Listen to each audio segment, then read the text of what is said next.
Nosotros somos hijos de mineros, somos hijos de campesinos, estamos en el área, somos y hemos venido del área rural y tenemos, como todo estudiante universitario, derecho a formarnos en un lugar más grande como es la universidad.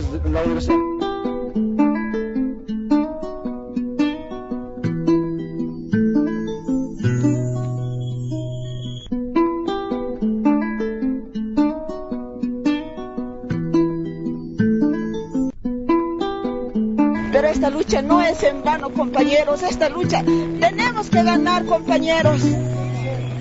¡Viva la autonomía de la ciudad del Alto, compañeros de la universidad! ¡Viva!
El Alto, la ciudad conformada por todos los que llegaron en distintas épocas, se fue construyendo con lo que había, a espaldas de una ciudad que no le interesaba a los marginados. Las zonas fueron creciendo desde principios del siglo XX, como consecuencia de las migraciones que originaron las sequías del altiplano y los constantes abusos y explotación de hacendados que se veían a sí mismo como la casta superior y consideraban a las comunidades originarias como sus vasallos, sin conciencia ni alma.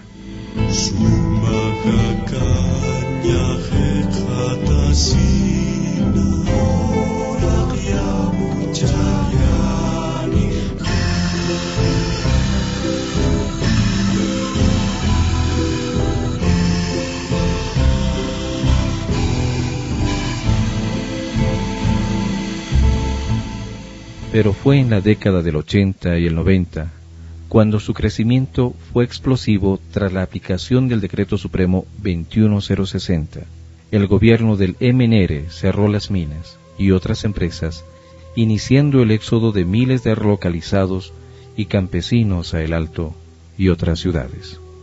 Las familias recién llegadas construyeron sus casas donde pudieron, sin las condiciones mínimas, y conformaron una inmensa masa de desempleados, que sobrevivieron, vendiendo en las calles, ofreciendo sus servicios en trabajos mal remunerados. Pero esto no era nuevo. El pueblo aymara y quechua, sometido a la explotación económica, social y cultural, resistió por siglos la destrucción de sus comunidades, y comprendió que sus hijos debían educarse para liberar a su pueblo de una estructura social de castas que la sometía al vasallaje y a la pobreza. En el nuevo siglo, cerca del 70% de la población del Alto vino de las comunidades indígenas, y los hijos soportaban la misma humillación y marginación de sus padres. Sentían la misma necesidad de luchar por un futuro mejor. La misma rebeldía que movilizó a los padres por autonomía política y administrativa de la ciudad más pobre del país, en los 80, lanzó a los jóvenes a retomar las banderas de autonomía universitaria, la de crear un territorio liberado. El sueño era el mismo, que desde las aulas universitarias surgieran los nuevos liberadores. Estaban actualizando los sueños de emancipación que 2 siglos antes había flameado Túpac Katari cuando inició su cerco desde las alturas.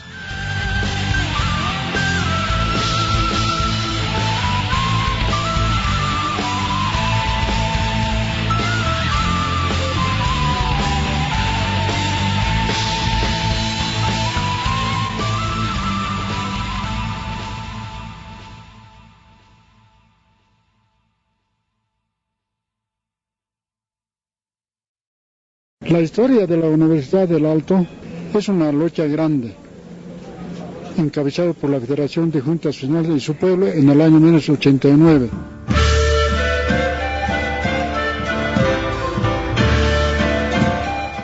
A finales de los años 70, en asambleas y congresos vecinales, surge la idea de crear una universidad en la ciudad del Alto. La idea es retomada en 1989 por un grupo de dirigentes salteños, estudiantes y docentes de la Facultad Técnica de la Universidad Mayor de San Andrés.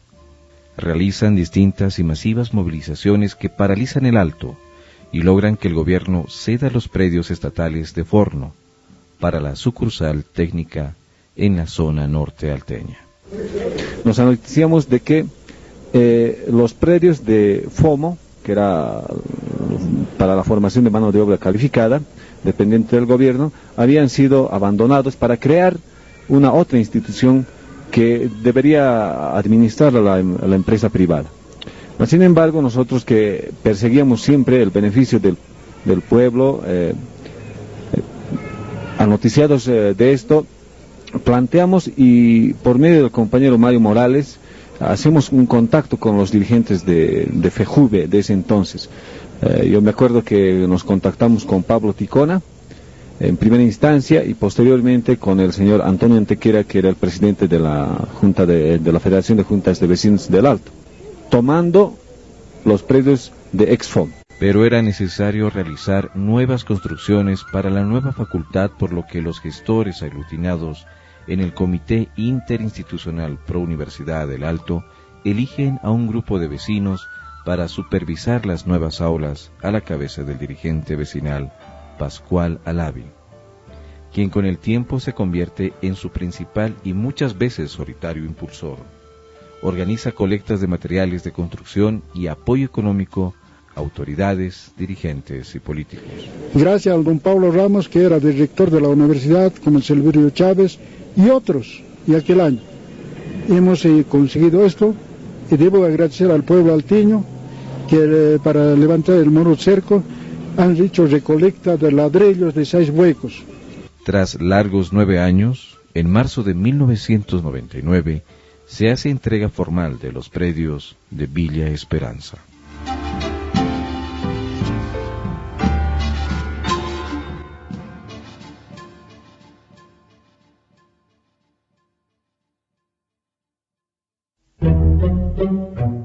La Guerra del Agua y el levantamiento indígena de Achacachi inauguran en abril del 2000 el rechazo del pueblo a las políticas neoliberales y la democracia pactada de una clase políticamente repudiada.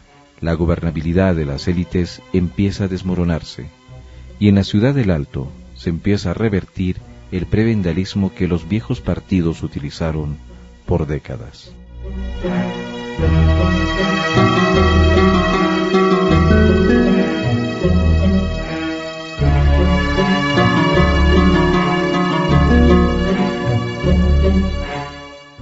Los gestores de la universidad se vuelven a reunir a mediados del año 2000 y comprueban que las aulas construidas con tanto esfuerzo solo pasaban clases a un reducido número de estudiantes en algunas carreras técnicas.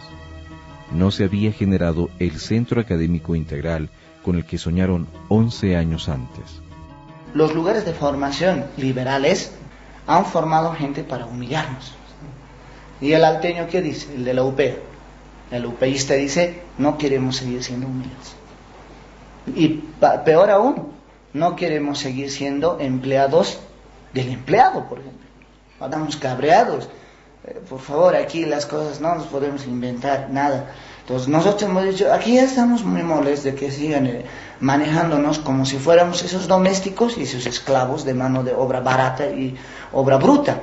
Queremos nuestra verdadera autodeterminación, una libre determinación con identidad propia. En el 2000, cuando la Universidad Pública de Alto empieza a funcionar, se dice de que tendría que funcionar como institución técnica, dependiente de la UNSA. O sea, algunos decían, o sea, nosotros no tenemos capacidad para ser abogados, para ser médicos, para ser ingenieros. O sea, ¿cómo nos toman a nosotros? Como personas de tercer nivel, no, somos iguales que los demás, igual que la UNSA, igual que los de la ciudad de La Paz. Los salteños también tenemos capacidad. No podemos ser por un lado domésticos para que seamos sus empleados eternos y totalmente esclavizados, y por el otro lado sale el discurso de decir, oye, ¿por qué siempre me tengo que quedar aquí yo de un poquito más pagado como técnico, pero nunca voy a llegar a dirigir una empresa, digamos, o yo a ser el capo, entre comillas, en el juzgado, ¿no? Hablando de derecho, o por qué no puedo llegar yo a ser ministro de educación, hablando de ciencia de la educación. Vuelven a reunirse y junto a las fuerzas vivas del Alto deciden fundar de hecho la Universidad Autónoma del Alto y convocar a inscripciones a preuniversitarios. El 1 de mayo del 2000, 15.000 estudiantes junto a vecinos y organizaciones sociales realizan una inmensa marcha que termina con la toma de los predios de Villa Esperanza. Y el 1 de mayo, a las 8:30, decía la convocatoria, es que nos reunimos en el sindicato de la prensa y nos venimos en una gran marcha, porque para ese momento éramos como 15.000 estudiantes inscritos, éramos aptísimos.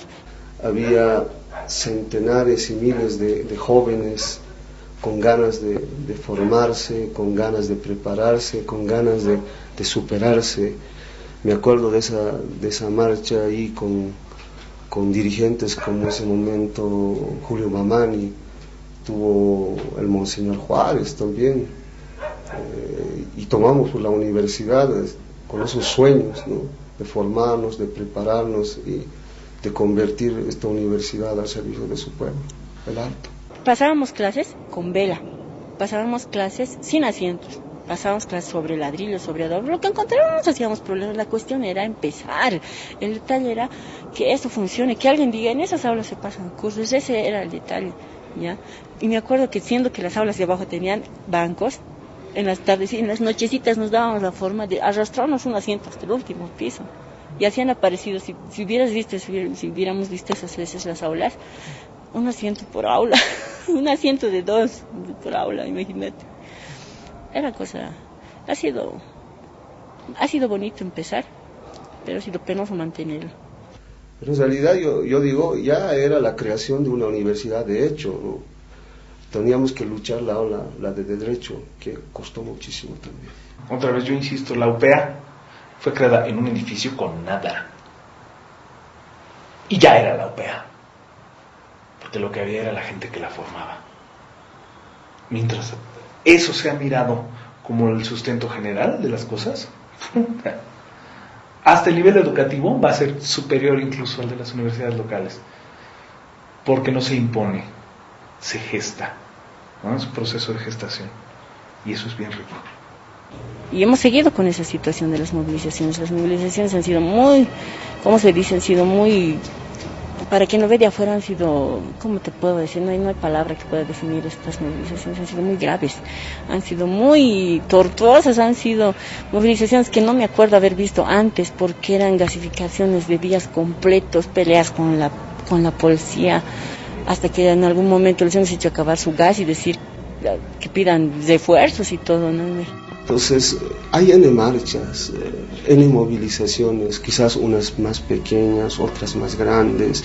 Tanta era esas veces nuestra cuestión esta de que nos gasificaban, les lanzaban piedras, nos gasificaban, y era tanto, ¿cómo se dice? Ya hemos ganado experiencia en eso, que ya sabíamos lo que teníamos que llevar, ya sabíamos que encima, y era un logro, digamos, para los estudiantes, para los que estaban en el comité de movilizaciones, para los que se movilizaban, que tengan balizas en la espalda, Era un logro.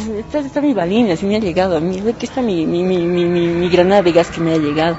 ¿Por qué? Porque, o sea, hemos logrado que por lo menos llamar la atención. Ese era el objetivo, era hacer y deshacer el Alto y La Paz para que nos den importancia y nos los han dado.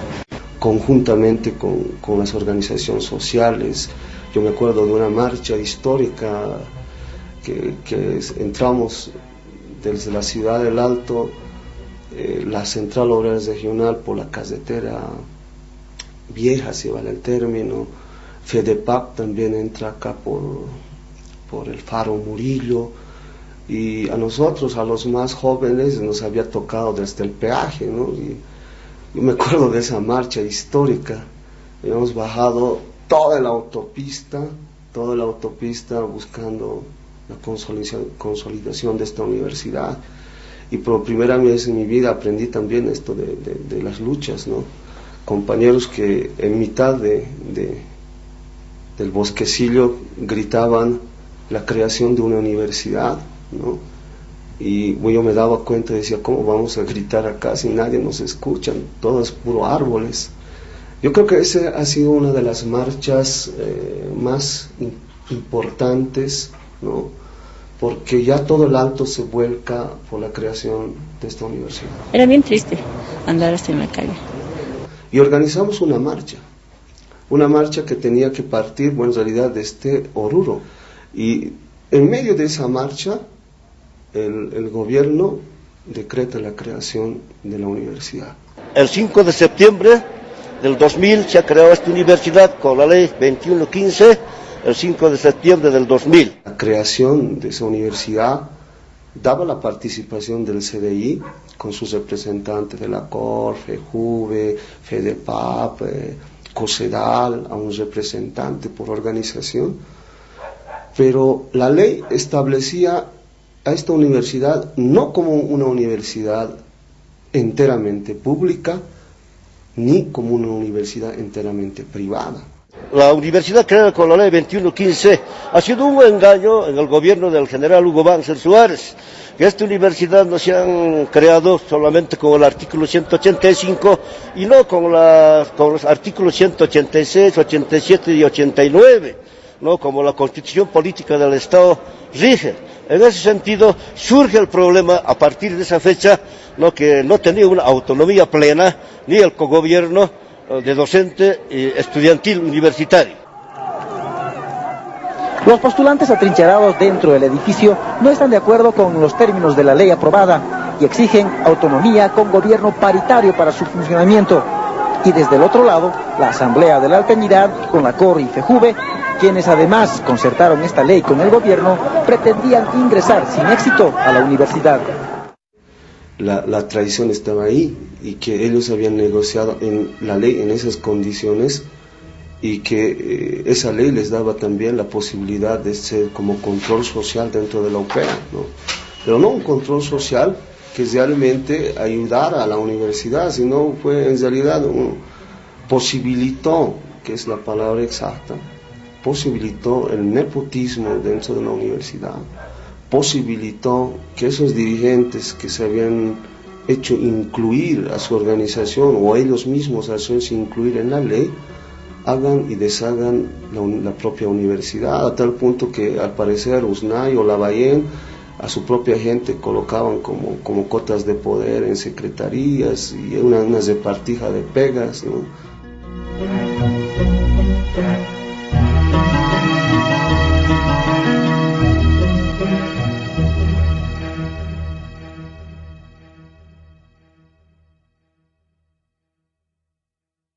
Desde el 2000 se ha movilizado junto al pueblo, ¿no ves?, para crear una universidad, para que tenga el Alto una universidad, pero lamentablemente había dirigentes traidores que no querían que esta universidad se cree con autonomía, porque esa vez nos han traicionado. La universidad tenía que nacer con autonomía ya y con los 3 artículos en el sistema que nos pertenece, o sea que nos habilitan ahí directamente. Ha pasado todo eso, ha nacido una universidad sin autonomía, pareciera más que una universidad privada.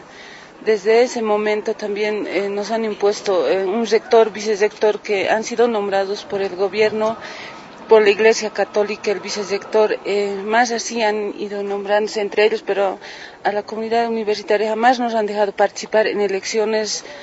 Nos prohibían aquí adentro a que tengamos asambleas generales, o sea, todo nos prohibían. La comisión que formé, que mencioné al principio, que hizo el proyecto para la universidad, pensó y dijo: la universidad tradicional no es pertinente para la gente del Alto. Pero la ley establecía a esta universidad no como una universidad enteramente pública, ni como una universidad enteramente privada. O sea, por eso era raro. Para nosotros era una universidad de experiencia piloto.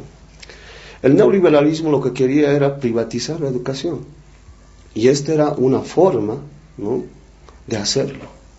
Nosotros analizamos y decimos, esta ley no está de acuerdo, me acuerdo perfectamente porque estuvimos en la lucha, no estaba de acuerdo al artículo 185 de la Constitución Política del Estado de ese momento, ¿no?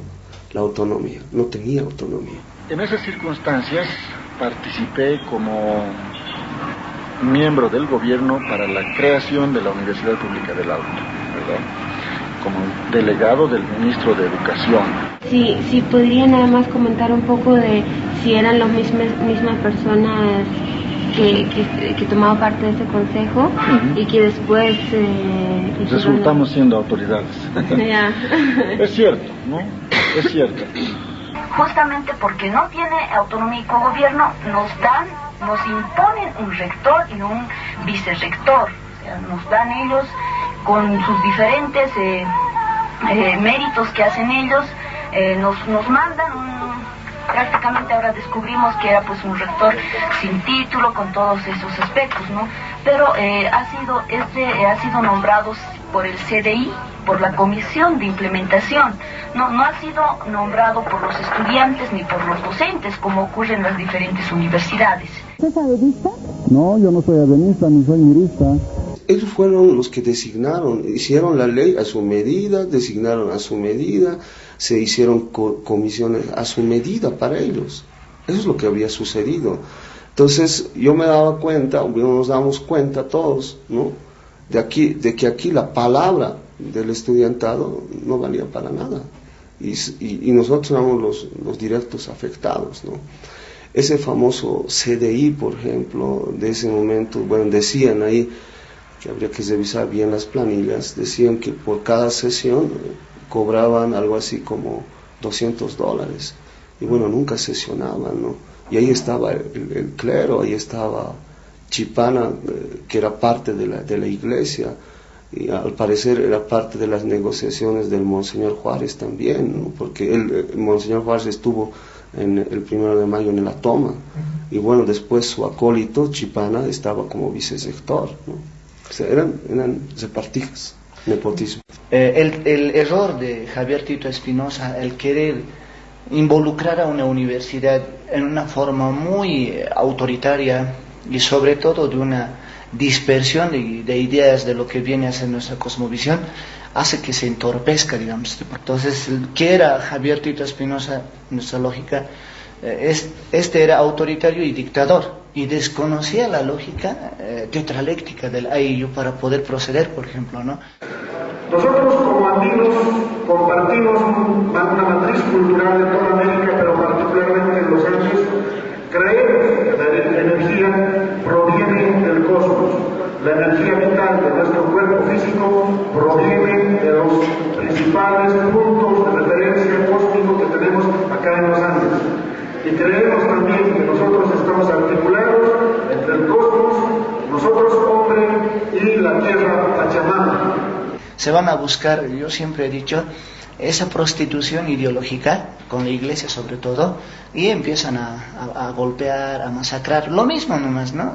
Si tendríamos que retroceder 500 o 470 años y más atrás, hasta 1532, ese proceso de invasión y colonización a través de la Biblia, la cruz, la espada, ¿no?, y ese supuesto amor al prójimo, se termina cuando Javier Tito Espinosa empieza a hacer su dictadura y autoritarismo sin control.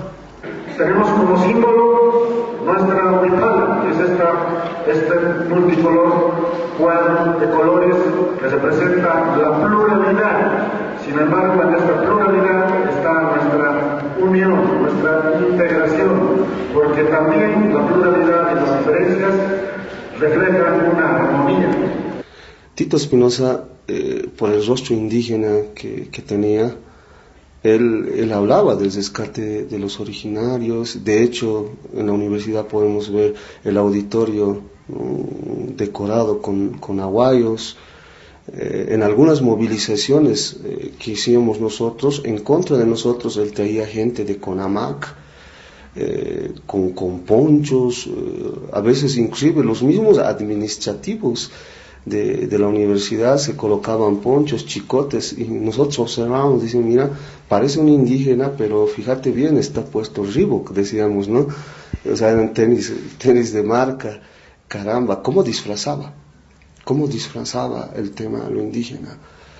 Felizmente para ese momento ya había un grupo de muchachos que leíamos los libros de Fausto Reinaga, los libros La Revolución India, Tesis India. Bueno, a principio de conseguir la autonomía se luchó desde el 2001, fuimos uno de los primeros paralelos del 2001, el paralelo H, donde pudimos descubrir que las autoridades de esa época no tenían título, no estábamos en el CV.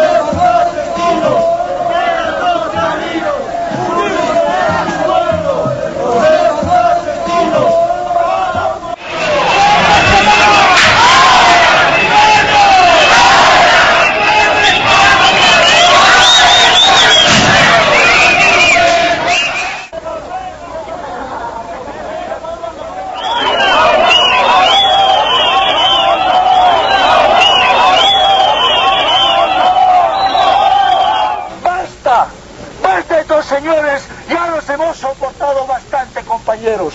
Sí. Es más, compañeros, ustedes muy bien saben que no pueden tener reuniones ni asambleas porque estos señores van sacando con policías y van pegando, teniendo el poder a los compañeros estudiantes que ellos estaban saliendo de sus clases, retirándose, yéndose a sus casas.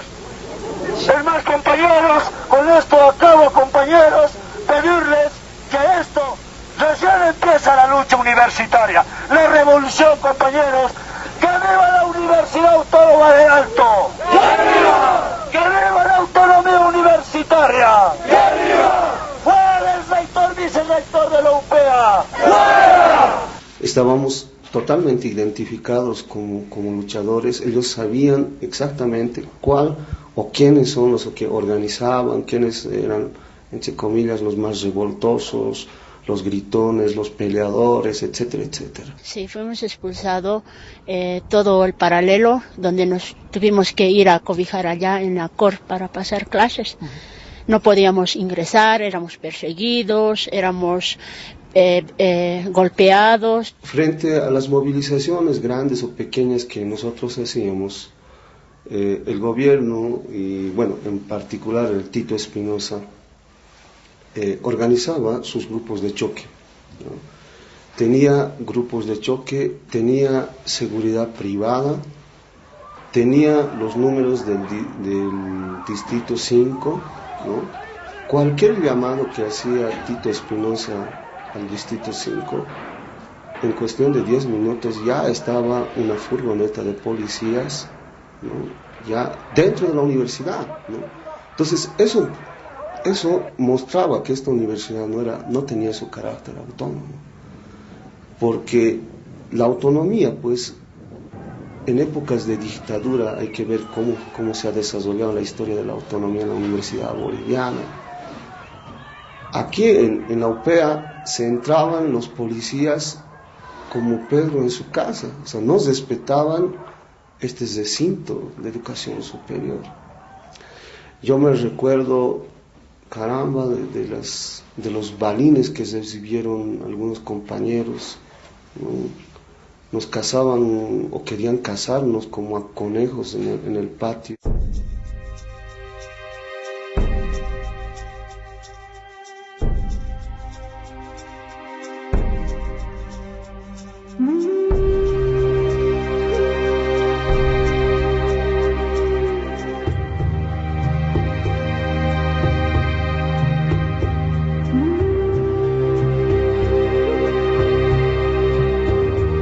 Noviembre 2001. Sonia Brañez y Benito Miranda, estudiantes de la carrera de Derecho, realizan una huelga de hambre que dura 26 días. Exigen la renuncia del rector y vicerrector y autonomía universitaria.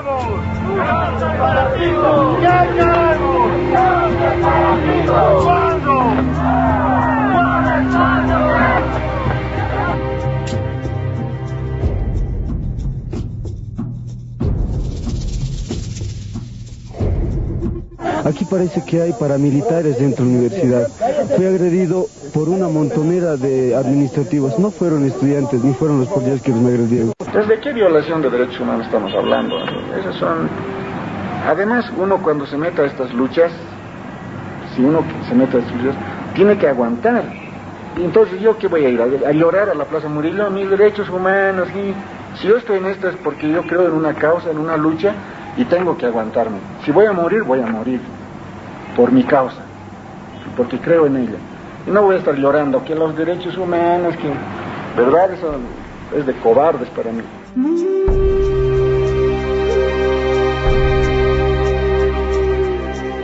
Ya, la toma de la universidad hemos organizado por los 19 paralelos, nos hemos dado cita a las 9 de la mañana, 7 de la mañana acá, y luego hemos tomado todas las puertas. Entonces habían dos policías del regimiento 5 en ese casete que tenemos aquí en el bloque A, en la puerta principal de la entrada de medicina. Hemos echado llave con candado, con alambres, y habían puertas destrozadas acá, habían movilidades destrozadas porque aquí había la carrera, de mecánica automotriz. Con todo eso hemos tenido que sujetar, y con cadenas más. De esa manera se ha tomado toda la universidad, ¿no? Entonces, en cada puerta habían determinados estudiantes, 2, 3 paralelos. Entonces, quiero decir, con esto los 19 paralelos hemos estado distribuidos alrededor de la universidad.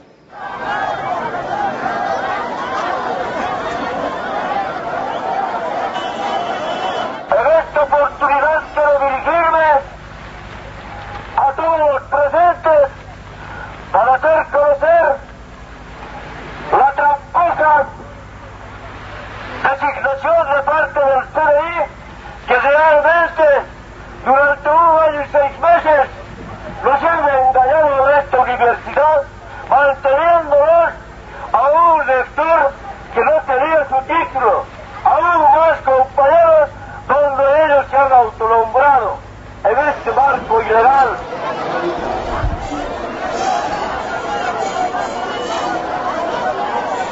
La policía que hace.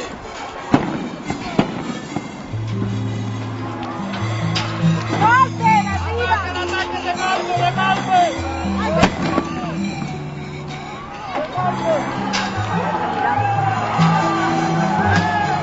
Entre el 4 y 19 de julio del 2002, tras varias movilizaciones, el movimiento universitario autonomista logra tomar los predios de la UPEA y expulsar al rector Javier Tito Espinosa y al vicerrector Edgar Chipana.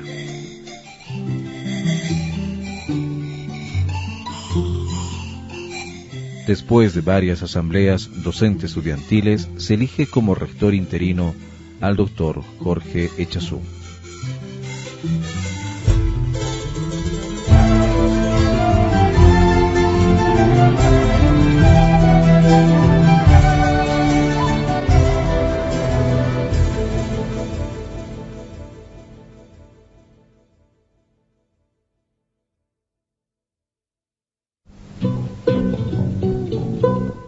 Entonces me invitaron a una asamblea a la Universidad del Alto. Me acuerdo que fue un 20 de agosto del 2002.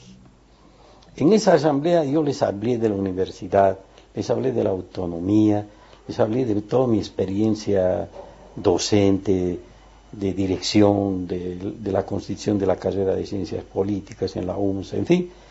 Los estudiantes se entusiasmaron porque vieron que yo tenía un conocimiento de la universidad y que podía ayudarles, ¿no? Entonces, prácticamente me hicieron una especie de posesión, pero bastante provisional, digamos, ¿no? Sin ningún reconocimiento. Era una asamblea. Habían algunos docentes, habían muchos estudiantes, pero era una cosa bastante provisional.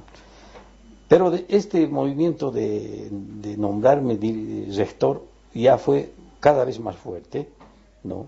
Y finalmente se realiza una gran asamblea del 14 y se decide designar. Está presente incluso el CDI famoso, el Comité de Desarrollo Institucional. Hemos conseguido una autoridad interina que era el doctor Echezú.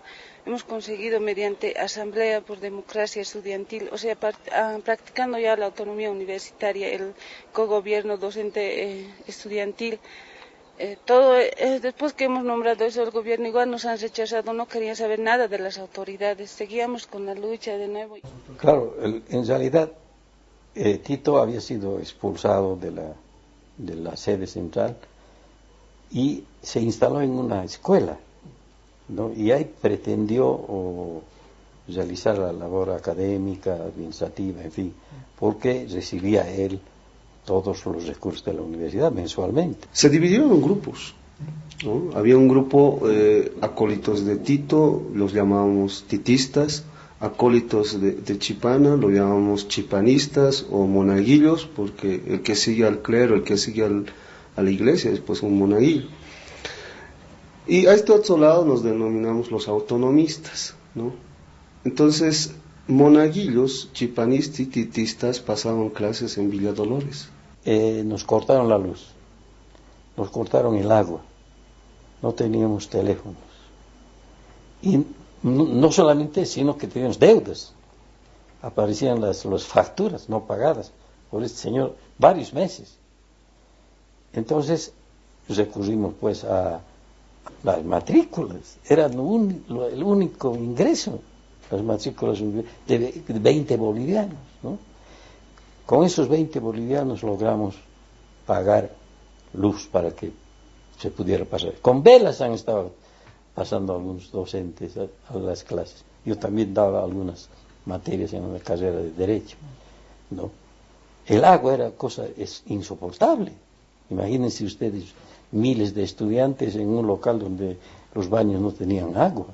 Era realmente gravísima la situación. Porque no teníamos agua, inclusive las aguas de Limán nos han cortado agua. Por eso en ese lugar hemos cavado 10 metros de profundidad. Ni así encontrábamos agua. Así, hasta luz nos tenían que cortar. Y había persecución en esos momentos. Pero realmente era caótica la situación, financiera, administrativa, académica, institucional, en fin, era cero, ¿no? En los 3 meses que nos cupo llevar adelante este proceso del 2002, logramos éxitos importantes. La universidad se paró, ¿no? Con muchas dificultades, con muchas deficiencias, con falta de docentes que venían, no venían, porque bueno, hasta para sus pasajes pues necesitaban, ¿no? Pero venían, ¿no? Y la verdad es que en un 80% las actividades se normalizaron. Entonces yo le pido por favor y muy fraternalmente, compañero Cori, su comprensión y su apoyo para toda la comunidad universitaria, porque de una vez por todas, a partir del día lunes, queremos completamente regularizar las labores académicas. Eso va a ser a través de la participación en pleno del CDI, y lo fundamental también, se han debido enterar que nos han congelado las cuentas. Se precisa una resolución definitiva en el Ministerio de Educación para que inmediatamente descongelen las cuentas, porque sin cuentas abiertas no va a funcionar la universidad. Al principio ellos aceptaron que yo fuera el rector interino, por decisión y estuvieron en la posesión. Pero como decíamos anteriormente, pensaron que la situación iba a ser parecida a la que tenían con Tito, ¿no? Que se iban a desembolsar los recursos de la UPEA y que ellos iban a recibir dietas y algunas otras ventajas que tenían en la administración con Tito. Este señor Mauricio Cori, presidente de la FEJUVE, me convocó a una reunión para expresarme que ellos me apoyaban, que iban a apoyar mi gestión, y con la clara intención de que yo le prometiera sostener o mantener o implantar el problema de las dietas en su favor, ¿no? Que no existen en la ley. Ellos eran representantes de las fuerzas sociales, pero con carácter ad honorem. Tito les pagaba. Y como yo naturalmente ni teniendo podía pagarles, menos cuando no teníamos recursos, ¿no? Entonces, a partir de ese momento, todo el CDI se constituyó en mi enemigo. Estamos de acuerdo, ¿no es cierto?, de reunirnos. Nosotros vamos a mandar, si es necesario de venirlo, vamos a mandar cualquier comisión. Así sea en la noche. En la noche vamos a mandar. Siendo que hay predisposición a resolver el mucho problema. Trabajo que a trabajar. Tenemos mucho trabajo, no solamente. Sin ¿cómo se dice? Sin presupuesto, sin docentes. Aparentemente con nuestro futuro incierto de los que estamos en Villa Esperanza, porque ya para el rato ya tenemos dos grupos bien marcados, Villa Dolores y Villa Esperanza, es que empezamos nuevamente. Empezamos nuevamente las movilizaciones.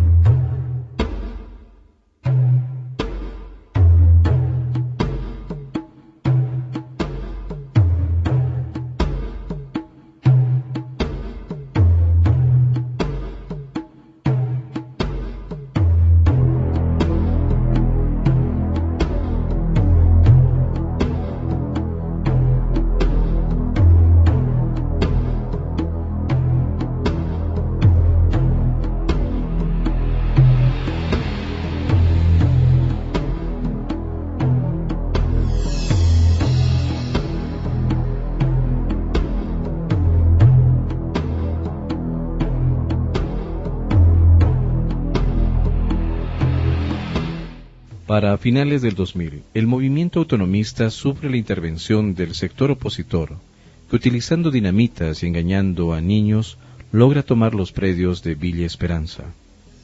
Pero los estudiantes y docentes logran retomar las aulas. Era un sábado 2 de diciembre cuando la parte de Villa Dolores, el Tito, han entrado pues acá. Entonces, esa vez había ese edificio guindo, entonces ahí se han establecido, habían subido ahí arriba,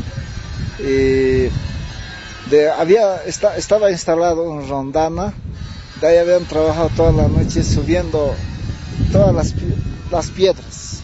Cuando al día siguiente, cuando el lunes queríamos ingresar, ya estaba bloqueado todas las puertas.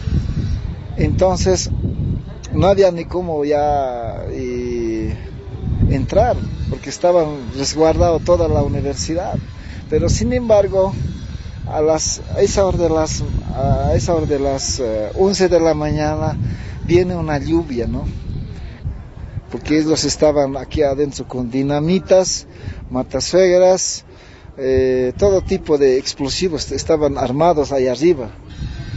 Ahí es donde se ha aprovechado a entrar por este lado. Y ahí es donde los estudiantes, ya se ha entrado, se ha arrinconado a este edificio. De ahí pues, ha habido resguardo, ¿no? Teníamos que dormir aquí en las noches. Sin embargo, la decisión del Tribunal Constitucional de Sucre de restituir a Javier Tito Espinosa como rector reinicia la resistencia y nuevos enfrentamientos. Estaba muy claro que el poder político no iba a dejar fácilmente el control de la Universidad Pública del Alto.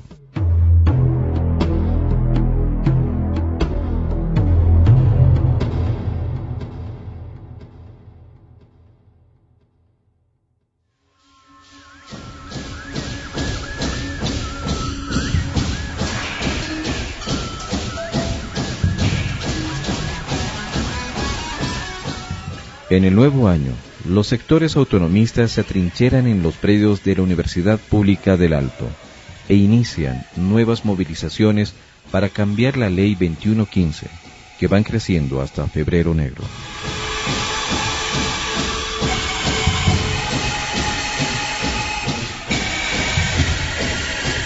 La crisis del resquebrajado poder político de esos días obliga a los estudiantes a levantar las medidas y la huelga de la Central Obrera Regional y resistir la persecución a sus dirigentes.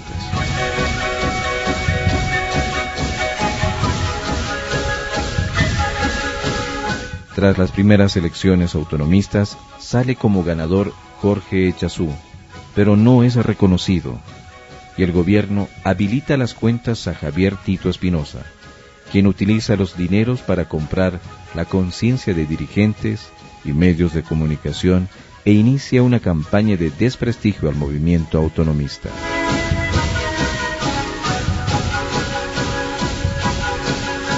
La difícil situación obliga a los estudiantes a radicalizar las medidas que se inician con la marcha de 1.500 estudiantes desde Patacamaya.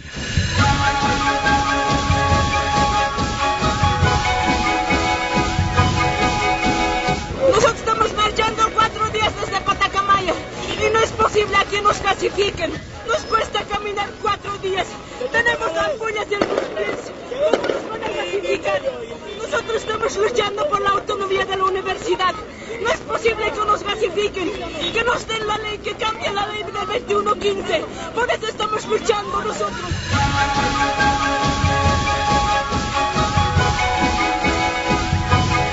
¿Cuándo, carajo? ¿Cuándo, carajo?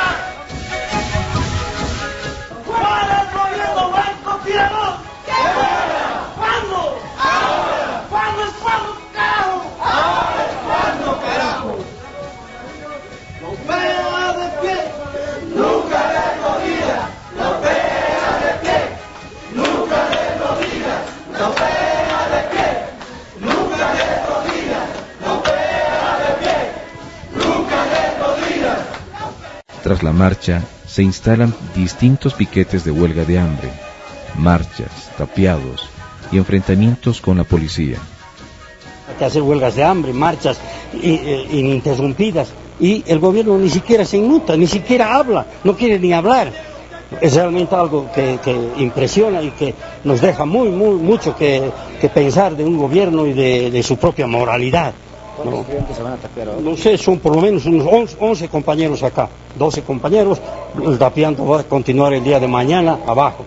De modo que yo llamo a la última sensibilidad que le queda al gobierno para que entable negociaciones con nosotros para solucionar inmediatamente este problema. No puede ser que se ponga en riesgo la vida de los estudiantes alteños. Compañeros, mandamos el piquete, es decisión del primer piquete.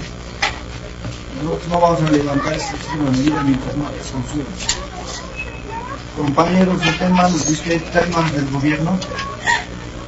Todos en busca, todos tenemos que trabajar en esto y nosotros vamos a estar hasta las últimas consecuencias para obtener la autonomía universitaria, compañeros. Para terminar, voy a decir, viva la Universidad Autónoma del Alto. ¡Viva la autonomía universitaria! ¡Viva! Basta de seguir sufriendo así. Luchemos juntas, la unión hace la fuerza.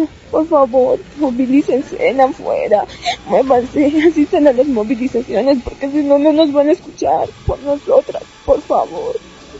Las distintas y sostenidas medidas de presión hostigan la sede de gobierno.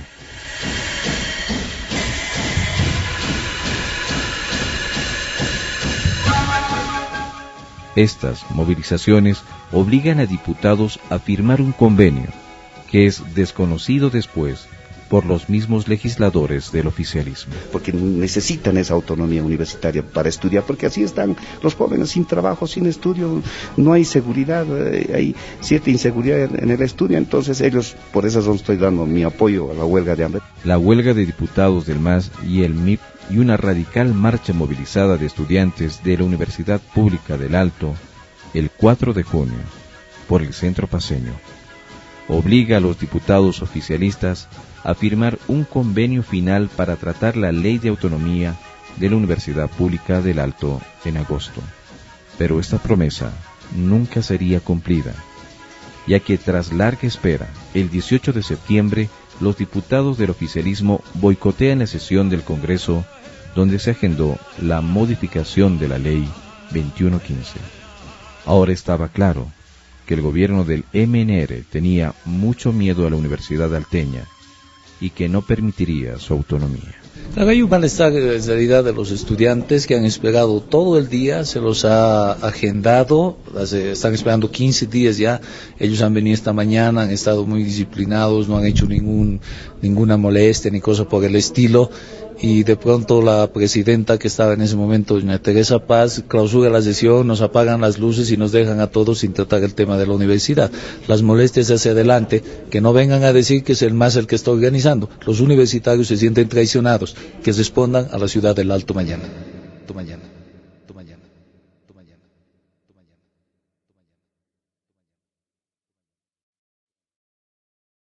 Empieza la lucha ya con más fuerza todavía, ¿no?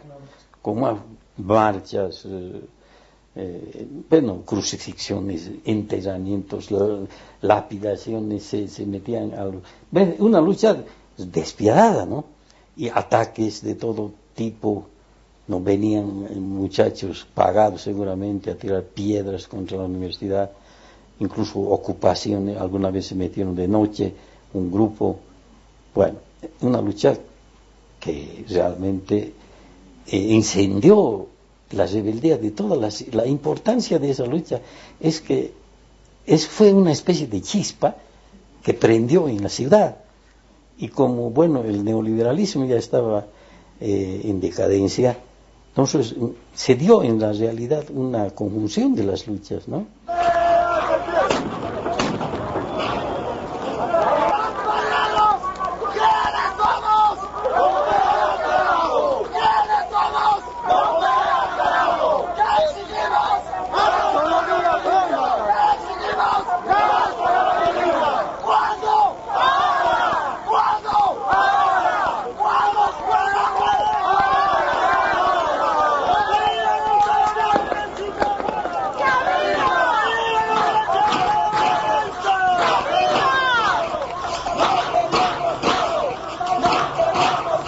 Yo me acuerdo mucho de una de las marchas de la UPEA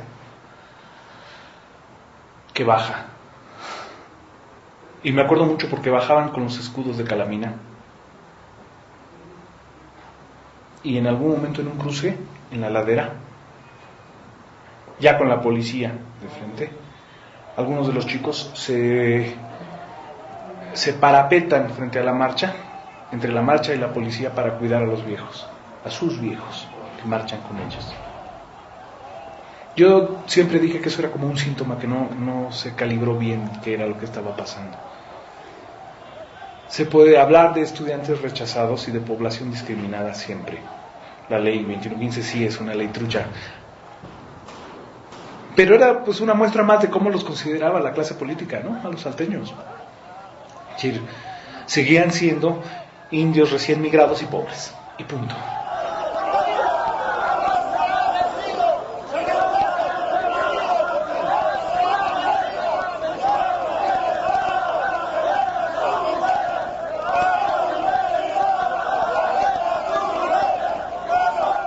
Hemos estado luchando la UPEA desde hace mucho tiempo por la universidad y por la autonomía plena.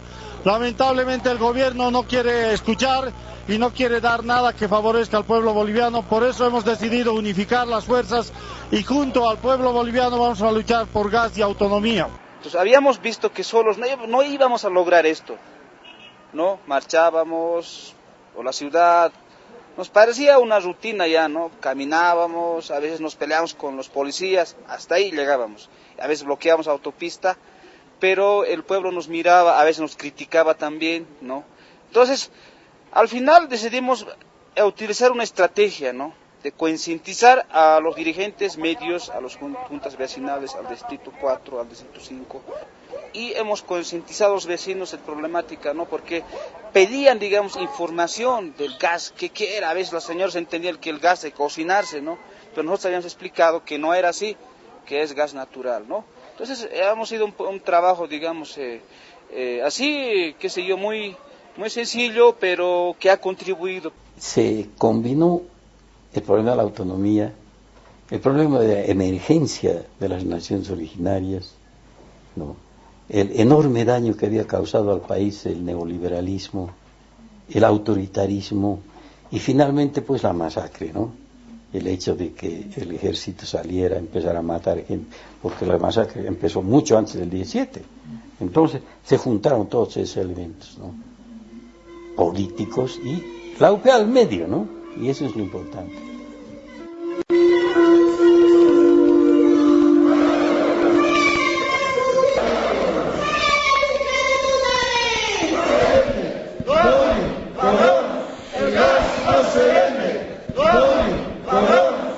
Nosotros aquí un pacto con ellos, con la CSUCB, con la Federación Departamental de Trabajadores Campesinos Tupac Katari del Departamento de La Paz, y también estamos con Movimiento Sin Tierra, estamos con los transportistas y las otras instituciones como la COR. Entonces hemos hecho un pacto para luchar juntos. Luego vamos a preparar el pliego petitorio y estamos las instituciones y nosotros vamos a preparar el pliego petitorio. Con esto ya estamos 2 días, ¿no?, en huelga de presión. Entonces has visto una huelga masiva y vamos a estar hasta las últimas consecuencias.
Yo puedo resumir con un estribillo la experiencia de los universitarios. Evidentemente había varios estribillos, pero hay uno en especial. Cuando estuvimos con los policías ahí en el 6 de marzo, una de esas anécdotas es aquella que nos gasifican. El 6 de marzo todos los días se gasificaba, es un lugar de conflicto eterno, constante. Y bueno, se les terminó el gas a los policías. Y los universitarios gritábamos, con gas, sin gas, igualito no más.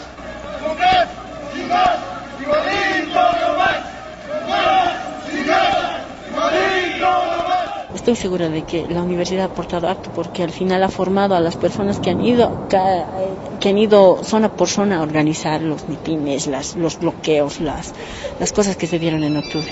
Porque si no hubiera sido eso, hubiéramos seguido lo mismo. No creo que hubiera tenido el mismo resultado que ha tenido hasta ese momento, ¿no? La UPEA que se curte defendiendo el edificio que tomó para después convertirse en universidad, de verdad, en universidad con todos los apellidos, empezando por la autonomía, asume la lucha de su ciudad, de regreso en esa cadenita, si quieren ese collarcito de cuentas, y dice, pues es mi gente, son mis papás, es mi ciudad, es mi vida, es mi gas. Organizan la resistencia sin mando territorial aparente, porque hacen una cosa que me parece que es un movimiento más inteligente todavía, aunque no está realmente analizado, porque asumen que la ciudad entera es su territorio, aunque no tengan mando sobre ella. Esa difuminación de los estudiantes en brigadas, en parapetos, en apoyos, en compartir la sabiduría del combate urbano mínimo que han tenido, es lo que convierte a la UPEA en un momento así. Sin claudicar, autonomía sin transar, hay que luchar sin claudicar, la autonomía sin transar. ¡Compañeros! ¡Nosotros no vamos a caer ante este gobierno! ¡No vamos a rendirnos, compañeros! ¡Este solo es el principio de la lucha que vamos a afrontar por nuestros hijos, por nuestros hermanos, por nuestro futuro, carajo! ¡Que viva la autonomía universitaria!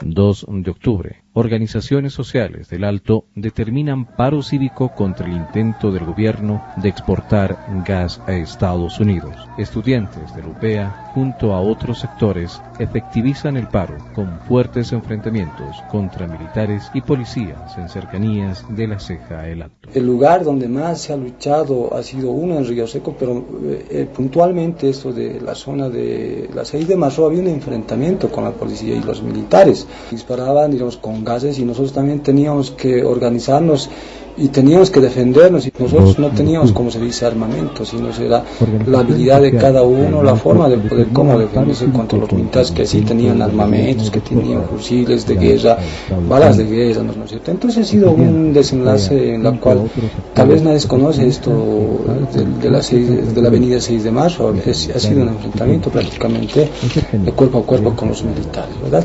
Imagínense que en la universidad hay mineros y todo, algunos tenían dinamitas, y yo que me acuerdo, había una caseta donde los universitarios enfurecidos, digamos, han tenido que agarrar y tomar como escudo, digamos eso, y hemos tenido que quemar, y algunos han metido dinamita y tenido que explotar, y los militares a veces se asustaban, incluso hemos tenido que lanzarles dinamitas a los militares para que ellos retrocedan.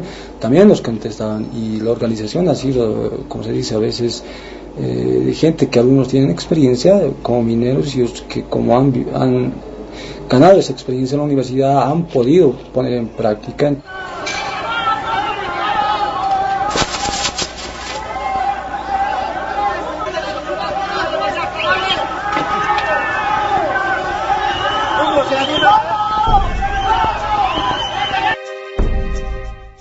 De octubre, se inicia el paro cívico indefinido en el Alto. Estudiantes y otros sectores toda la jornada vuelven a realizar fuertes enfrentamientos en la Ceja El Alto. Fue ya a principios donde empezábamos a apoyar a las mismas juntas vecinales para lo que se venía y lo que hubo más adelante.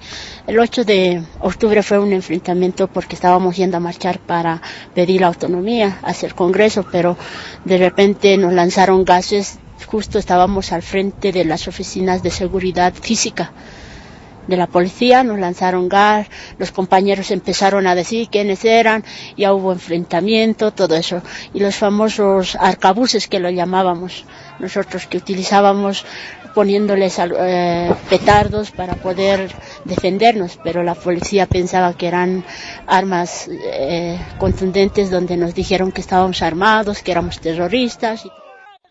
Entonces nos hemos organizado dos, a veces tanto era, digamos, la desesperación y el miedo, que a veces no sabíamos cómo apuntar, ¿no es cierto? El otro tenía que encender la mecha y el otro decía izquierda, derecha, no sé si está más cerca o lejos, si va a alcanzar, o si tiene alcance hasta disparar, digamos, o hasta que llega a los militares en un alcance corto o largo, ¿no es cierto? Pero hemos tenido que hacer la prueba, ¿no?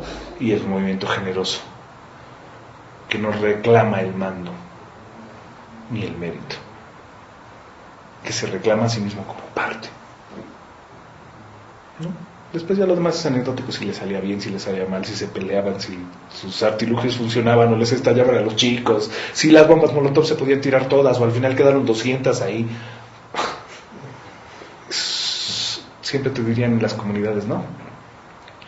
Había voluntad, había ganas de hacer las cosas. Eso es el secreto de esa universidad.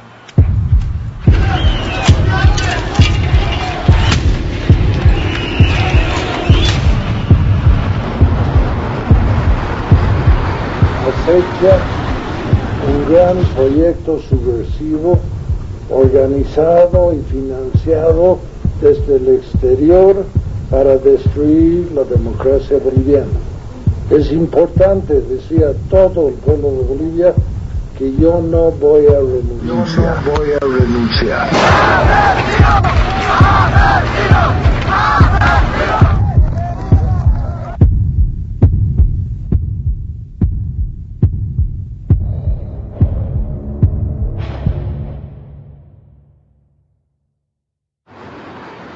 10 de octubre. El gobierno militariza las principales vías de El Alto. Las juntas de vecinos radicalizan los bloqueos en los barrios. Varios estudiantes apoyan la resistencia.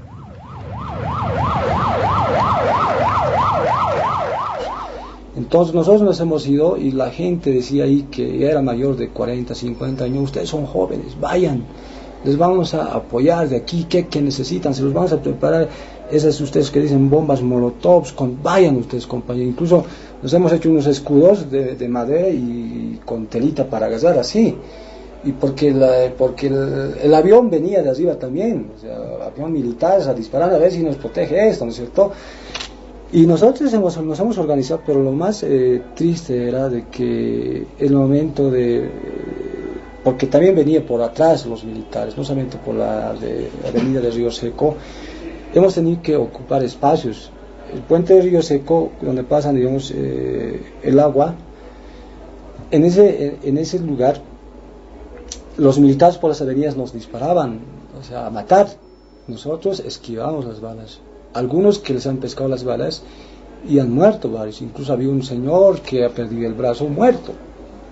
Nosotros al pasar al otro extremo había charco de agua, para que no nos pesque la bala hemos tenido que lanzarnos agachados, y en el charco de agua nos hemos tenido que revolcar, ¿no es cierto? Y recoger al compañero herido o muerto ya, y lo hemos tenido que depositar a una casa.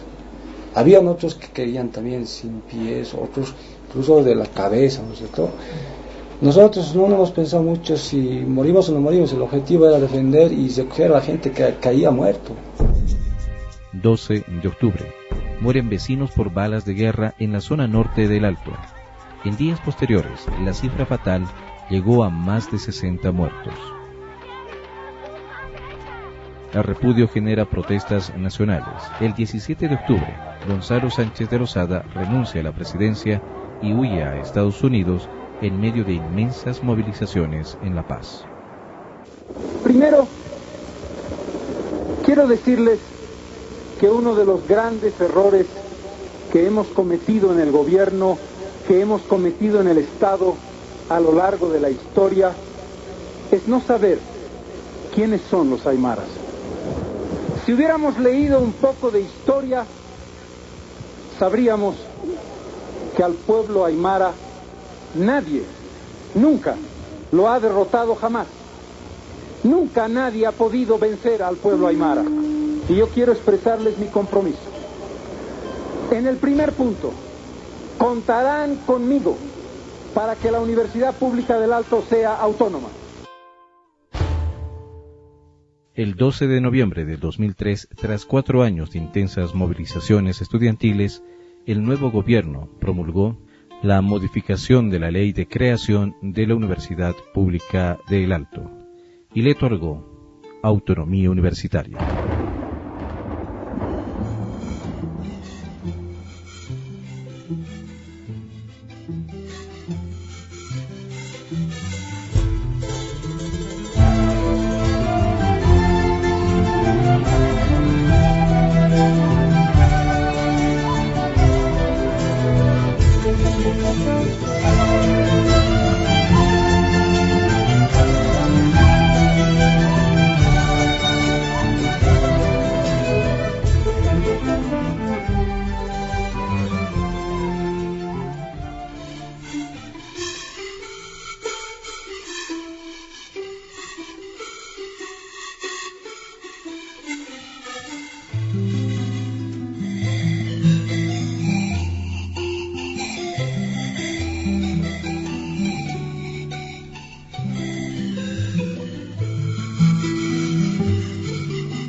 soy alteña, he vivido mis 22 años aquí, no he visto cómo hemos empezado una ciudad bien pobre, una ciudad bien sumida en su falta de conocimiento, se podría decir, ¿no? Y lo que quiero es que hemos empezado con la universidad a pelear, a saber que con presión lo podemos lograr todo, y por eso que el Alto en la guerra del gas ha sido el que más ha levantado eso, ¿no? Entonces, para el Alto yo quiero que por lo menos crezcamos y seamos un ejemplo de ciudad. Para la universidad, no, de aquí a unos años yo quiero verla más grande. Ha sido algo que muchos de los que estamos desde el 2000 hemos peleado y queremos siempre verla mejorada, con más infraestructura, que no sea racista, que permita a todos su derecho de estudiar, que no se les niegue eso a nadie, que se dé más cabida a nosotros, a los que hemos emigrado de provincia, que no sea elitista como son las demás universidades. Ese fue el objetivo central por lo cual nos movilizamos todos. Esta universidad debe ayudar a elevar la calidad de vida de la ciudad del Alto, de las comunidades originarias, ¿no?, de los sectores desposeídos, debe tener un carácter más universal. Queríamos que, como te decía, ¿no?, que la gente que egrese de esta universidad sea con conciencia, sea gente que de alguna forma valore el hecho de que esto nos ha costado, de que al margen de que esta universidad funcione, estamos en un lugar o en la ciudad del Alto, como nos dicen, que hemos sido creados en un ambiente un poco marginal, ¿no? Nos han marginado desde un inicio. El objetivo era ese, que esta universidad funcione y que los beneficios que tengan los profesionales, o más que todo los beneficiarios de esta universidad, sean la población en general, las áreas periurbanas, de las áreas rurales. Ese era el objetivo, porque al final todos los que venimos aquí a estudiar somos migrantes de campo. El objetivo era que hasta en cierto momento lo han dicho, ¿no?, que sea una universidad indígena. Y bueno, antes la universidad fue pues la vanguardia de las luchas del pueblo, era el refugio de los perseguidos políticos, universitarios, y ahora vemos a una universidad postrada, aislada de los luchas sociales del pueblo. Pero da la posibilidad a quienes la crean. La universidad no es el edificio emblemático de $1 millón, la universidad es su gente. José Revueltas, un escritor mexicano de izquierda muy brillante, diría que la universidad se gesta en el hacer, y en el hacerse de su disciplina. Y la disciplina de la universidad es trabajar para su gente, es crear conocimiento. Su futuro de la UP es orientar al pueblo, y orientar desde una organización básica. Y no repetir pues una universidad donde busca solo el cartón, ¿no? Una sociedad que busca cartón. Uno va a la universidad, debe ir a la universidad para formarse para la vida, no para presentar el cartón a tu papá. Entonces, ese nivel de conciencia quisiéramos que en la universidad, en la UPEA, vuelva a levantarse. Y aquellos otros compañeros que algún momento estuvimos en la fundación, en la lucha, ¿no?, y ahora se han derechizado, también les invocamos, ¿no?, de que hay que reflexionar. Soñamos con muchas cosas cuando fundamos la universidad. Soñamos con una construcción de un poder desde el Alto, para el Alto primero y después para la nación. Esos caros ideales no tenemos que olvidarlos en función de pegas, en función de cargos o en función, digamos, de interés personal. Hay que recuperar, compañeros de la UPEA, ese carácter social para lo que fue fundada esta universidad.